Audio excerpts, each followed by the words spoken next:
მოგესალმებით, მე მარიამ ჭრიკვაძევა, რესკი ჩოხატაურის საფემო რადიო, მისი ხმა. დღეს ჩვენი სტუმარია თამარ მალაციძე. თამარი არის ჩოხატაურის მუნიციპალიტეტში არსებული ფსიქო-სოციალური რეაბილიტაციის ცენტრის მეთამაშეს ქცევის თერაპევტი და თანადამფუძნებელი, ასევე არის ფსიქოლოგი. თამარ, მოგესალმებით, ძალიან მადლობა.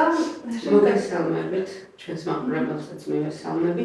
მადლობას გიხდით მოწვევისთვის და იმ შესაძლებლობისთვის, რომ საზოგადოებას უფრო ფართოდ გავაცნოთ ჩვენი ცენტრის საქმიანობა და სამომავლო გეგმები, რაც გვაქვს დასახული მიზნად ჩვენ ერთად დამფუძნებლებს ამ ცენტრის.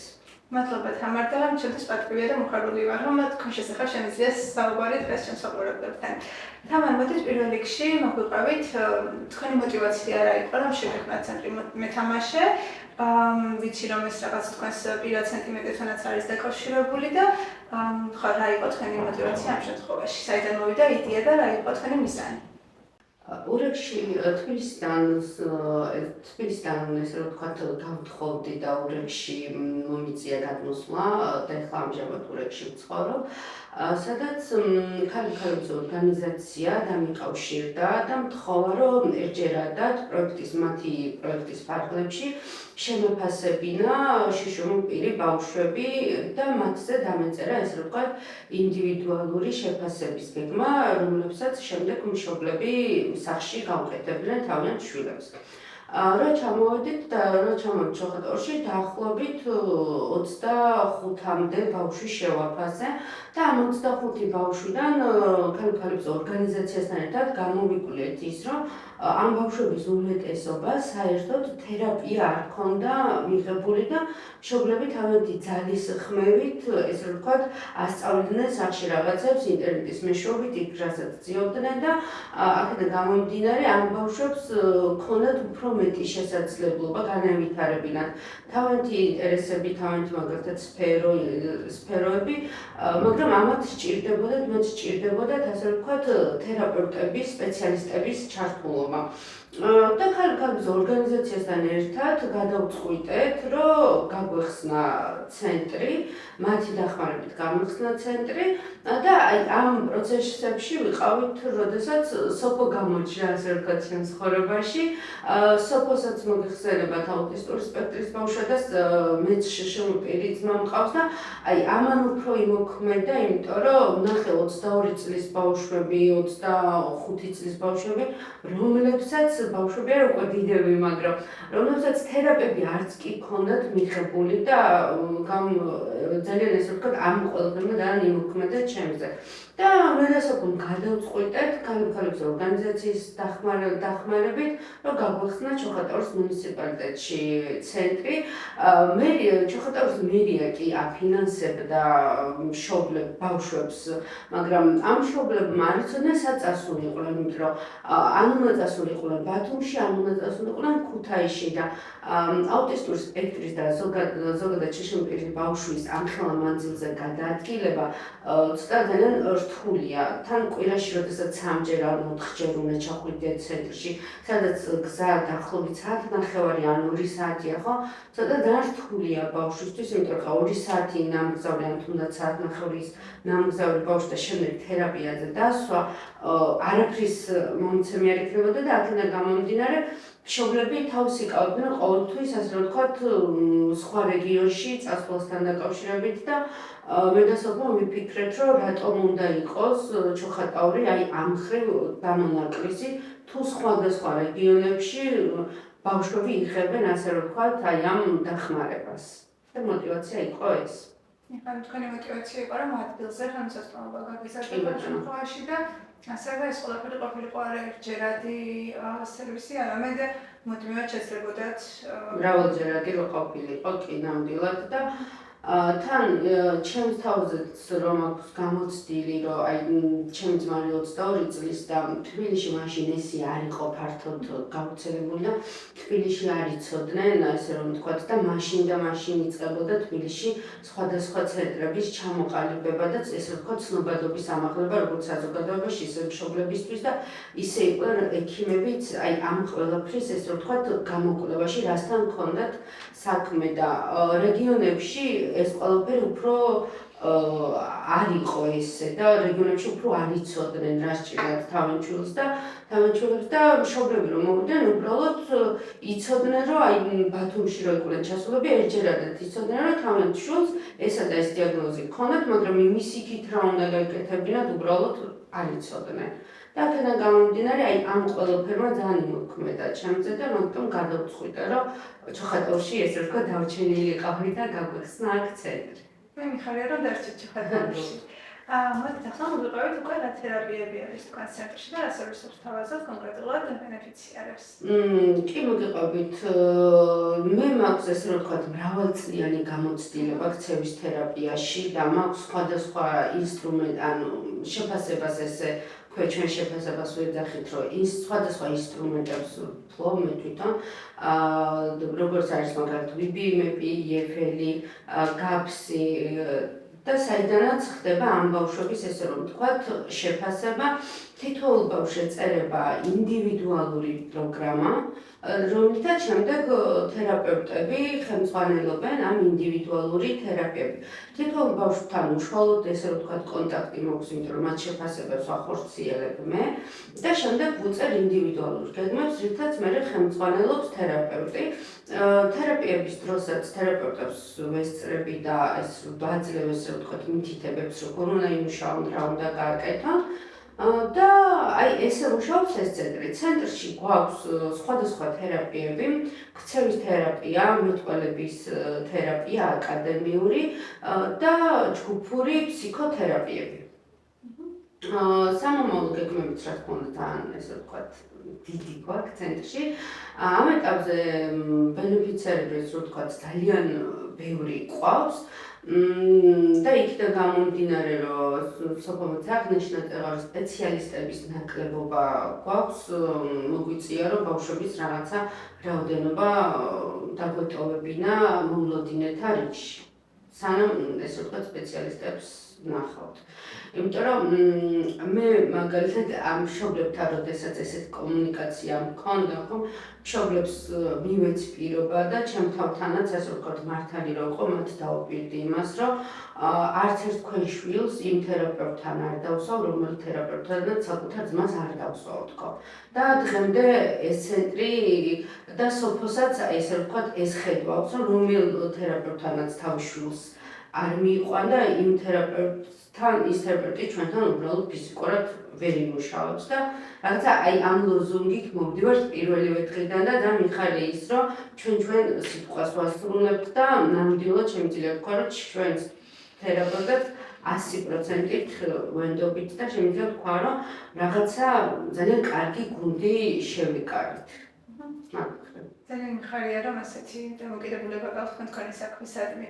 მე დამაინტერესა რა არის აკადემიური თერაპია და რა საჭიროების მქონე ბავშვი შეიძლება დასჭირდეს აკადემიური თერაპია. აკადემიური თერაპია შეიძლება დასჭირდეს როგორც ტიპური განვითარების ბავშვს, ასევე ატიპური განვითარების ბავშვს.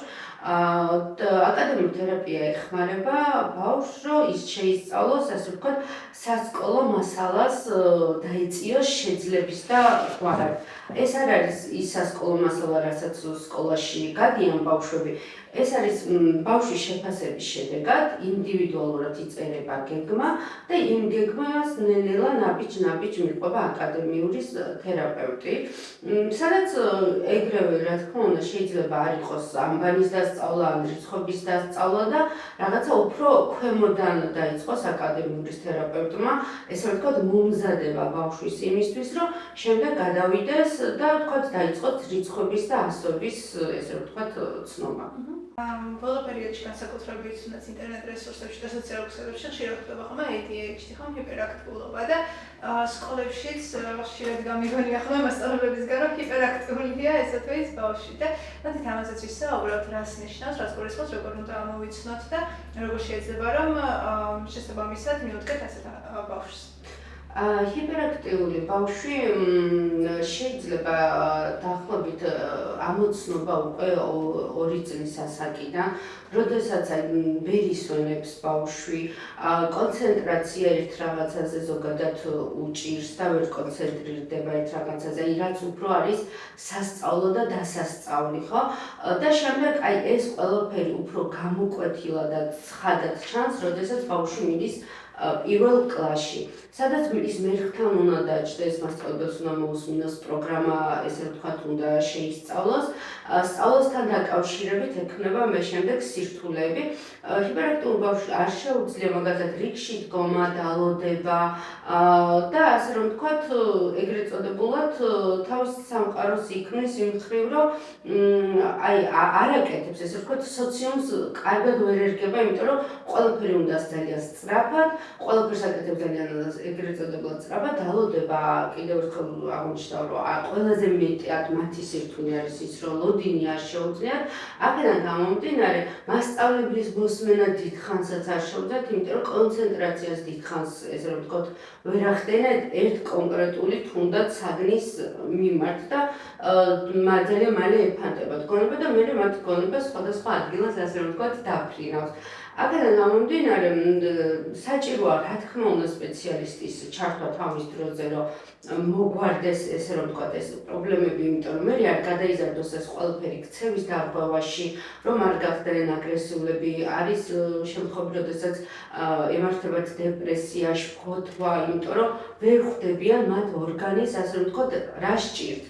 და რა უნდათ, მაგრამ განსხვავება ის არის, რომ შეიძლება ბავშვმა საშინაო დავალება ვერ გააკეთოს, ამ ყველაფერზე კონცენტრაცია ვერ მოხდინოს, მაგრამ ტექნოლოგიას არ არის, მაგალითად კომპიუტერთან ან ტელეფონთან შეუძლიათ საათობით, ვთქვათ, იჩდნენ ისე, რომ საერთოდ არ გაიძნენ, მაგრამ იმ კონკრეტულად რაც არის რაზეც ეგრეთ წოდებულად ტვინმა უნდა ესე რომ ვთქვათ იმუშაოს, აი მაგათ ეგეთ რაღაცებზე კონცენტრაცია მაგათ არ შეუძლიათ.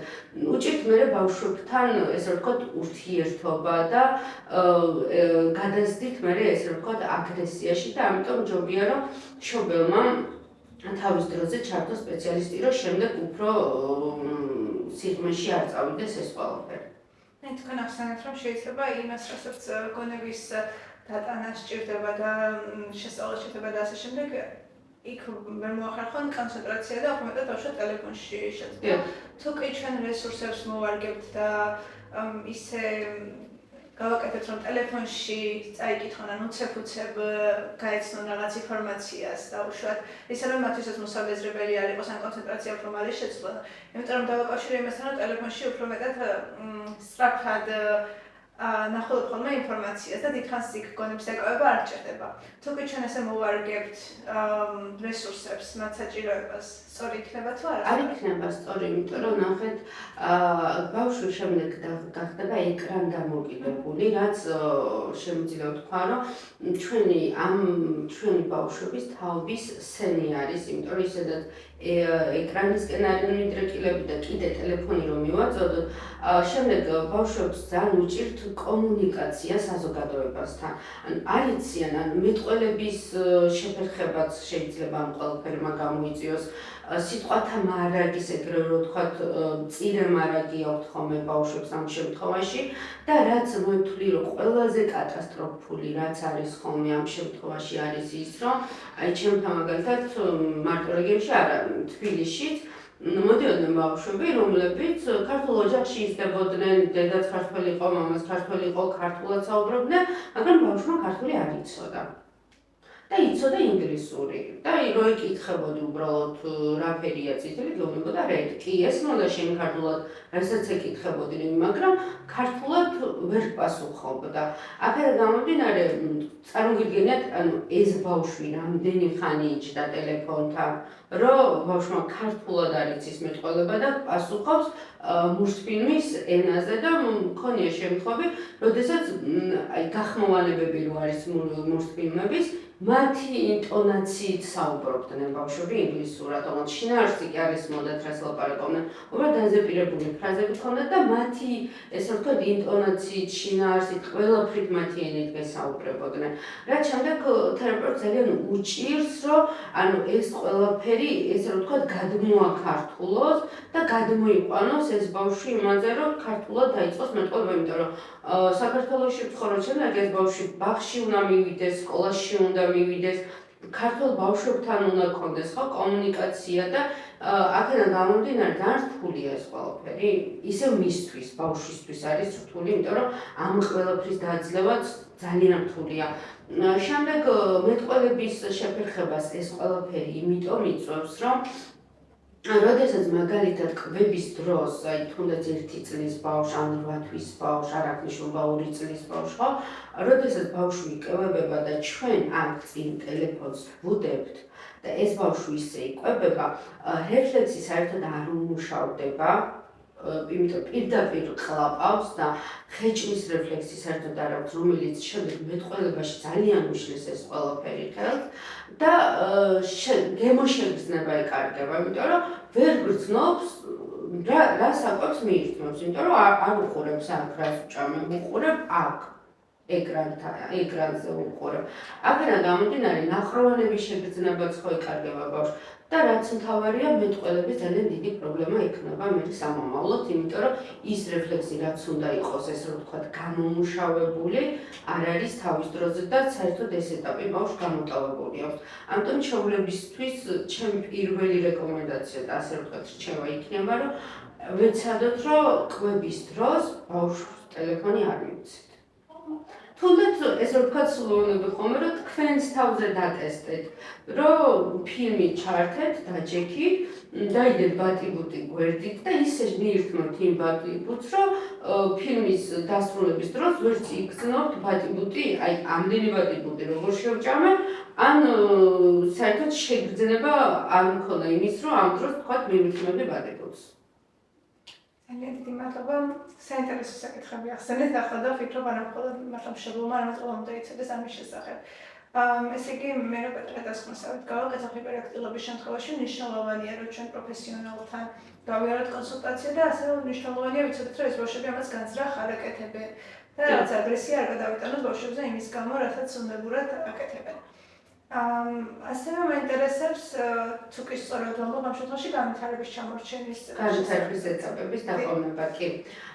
განვითარების ეტაპების დაყოვნება შეიძლება 0 წლიდან უკვე თქვათ სპეციალისტი უფრო კარგად შეამჩნევს, მაგრამ ასე რომ ვთქვათ, მშობლისთვის უფრო საყურადღებო იქნება 1 წლიდან უფრო ამჩნევენ ხოლმე მშობლები განვითარების ეტაპების დაყოლებას, იმას მაგალითად, რომ არ აკეთებს თავის ასაკის შესაბამისად და მე არ ვამბობ, რომ შეიძლება კონდეს რაღაცა ბავშვს დიდი ჩამორჩენა, მაგრამ შეიძლება კონდეს ძალიან პატარა მინიმალური ჩამორჩენა, სადაც რა თქმა უნდა, აქაც სპეციალისტის ჩართულობა არის საჭირო, სადაც სპეციალისტი ჩართულობა, რომელსაც აგრეთვე ჯანდაცვის სამინისტრო აფინანსებს ამ ყველაფერს და არის 0 წლიდან 7 წლამდე ბავშვებს ემსახურება ეს პროგრამა, სადაც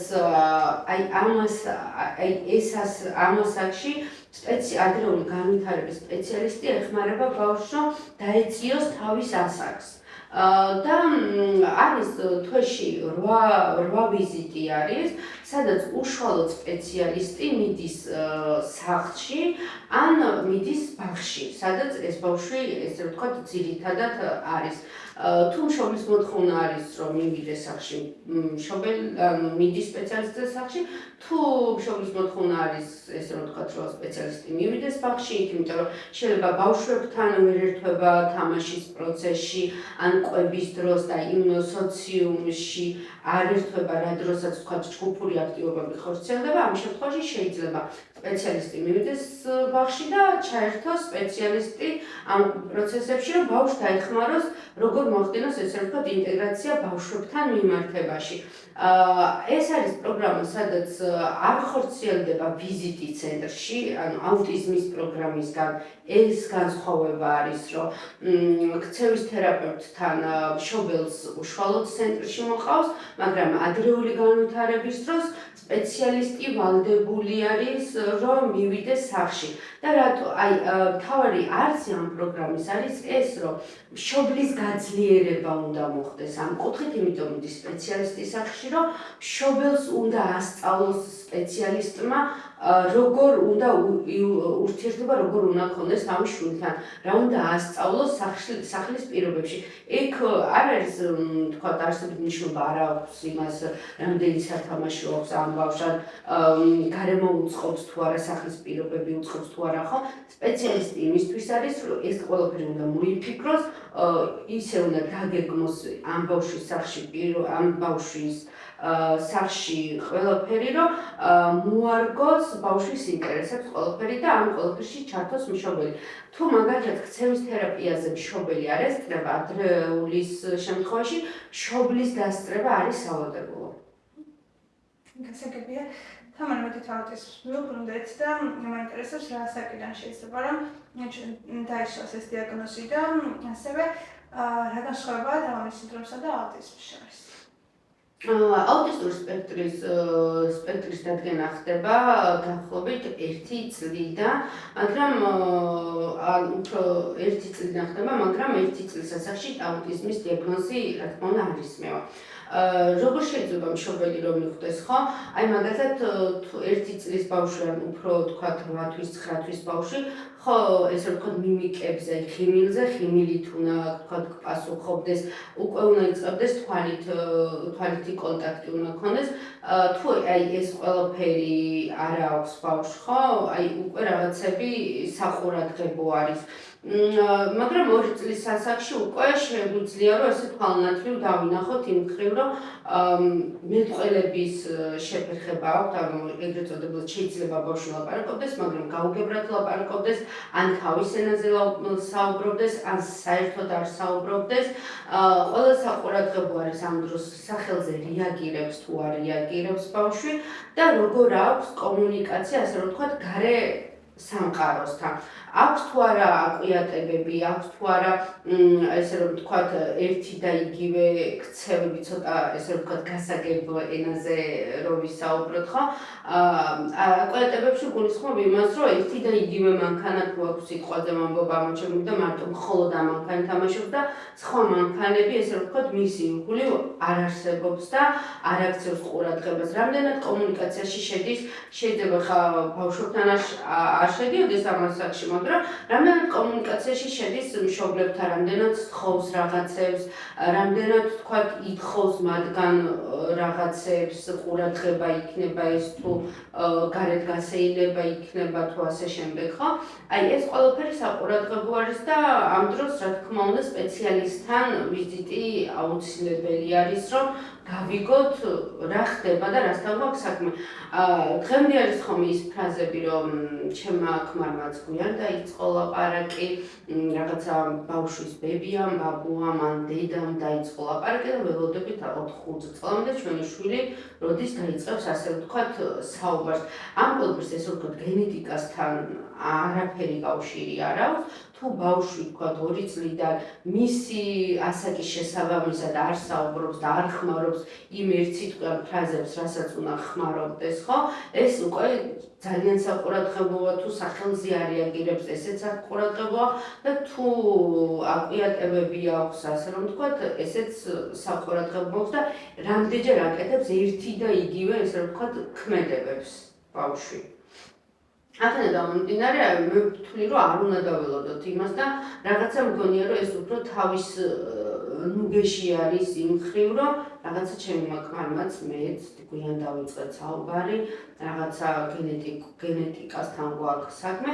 ამას შეგვიძლია რომ მივიდეთ სპეციალისტთან, ჩავიტაროთ აუტიზმით გინდება ADOS-ის ტესტი. ანუ ჩვენთანაც ცენტრშიც უკვე ADOS-ის საფუძველზე შეფასებული ბავშვები მოდიან და იმ ADOS-ის მეშვეობით ნახულობ, ანუ ყველა ბავშვი, ესე რომ ვთქვათ, რომ ეს არის რაც მე ვთქვი, ეს არის დამახასიათებელი ზოგადი თვისება აუტიზმის, მაგრამ შეიძლება ანუ როგორ ყველა ბავშვი არის ინდივიდუალური და აუტიზმის ბავშვებს შეიძლება ქონდეთ აუტიზმის სხვადასხვა, ასე რომ ვთქვათ, სიმპტომები.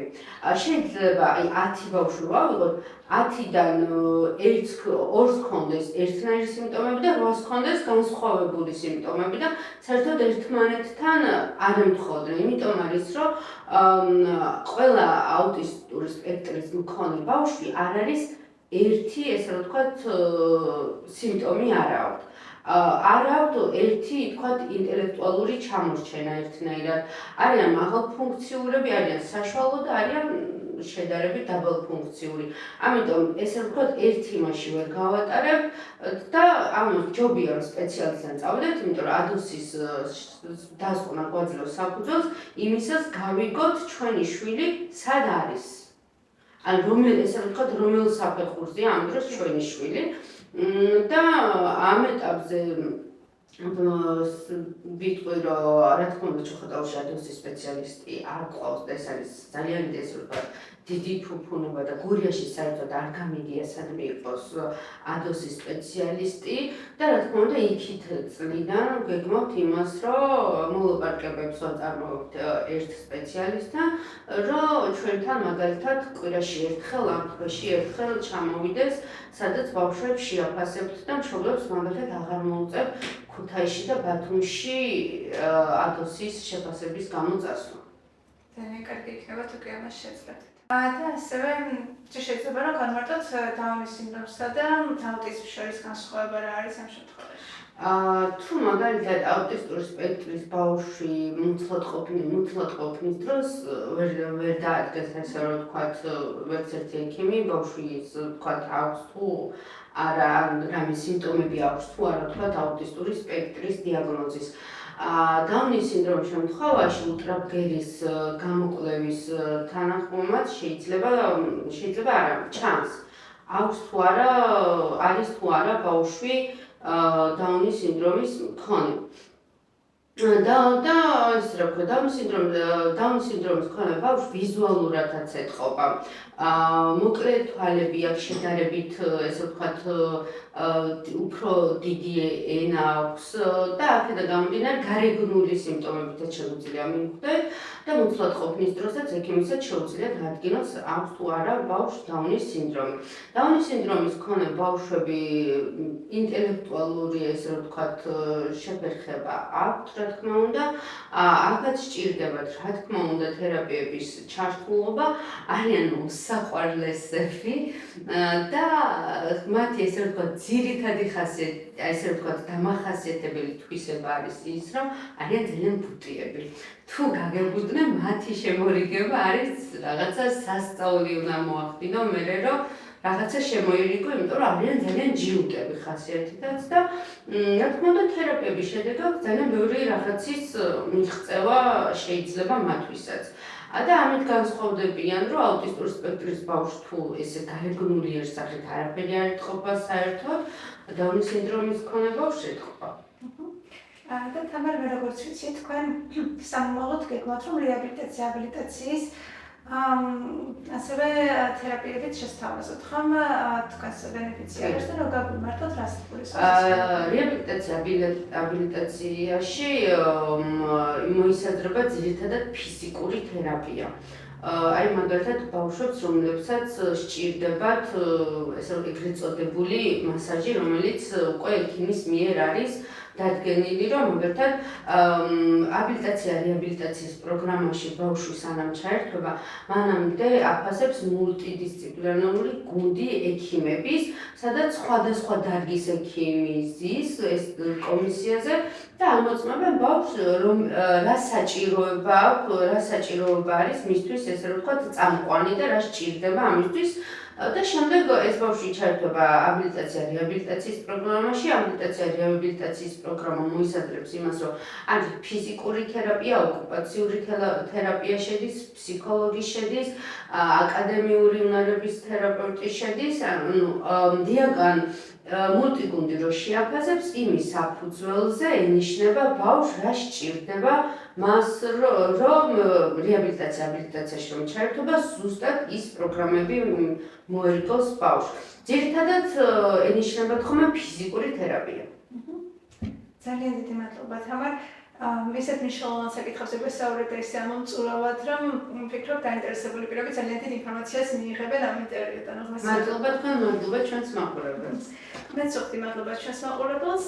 შევხვდებით შემდეგ გადაცემაში ახალი სტუმრითა და ახალი თემებით და შეგახსენებთ, რომ ჩვენი პროექტი ხორციელდება DVV International-ისა და გერმანიის საგარეო საქმეთა სამინისტროს მხარდაჭერით და მისი მიზანია ქალების მხარდაჭერა და გაძლიერება და გენდერული თანასწორობის შესახებ ცნობიერების დონის ამაღლება. დროებით.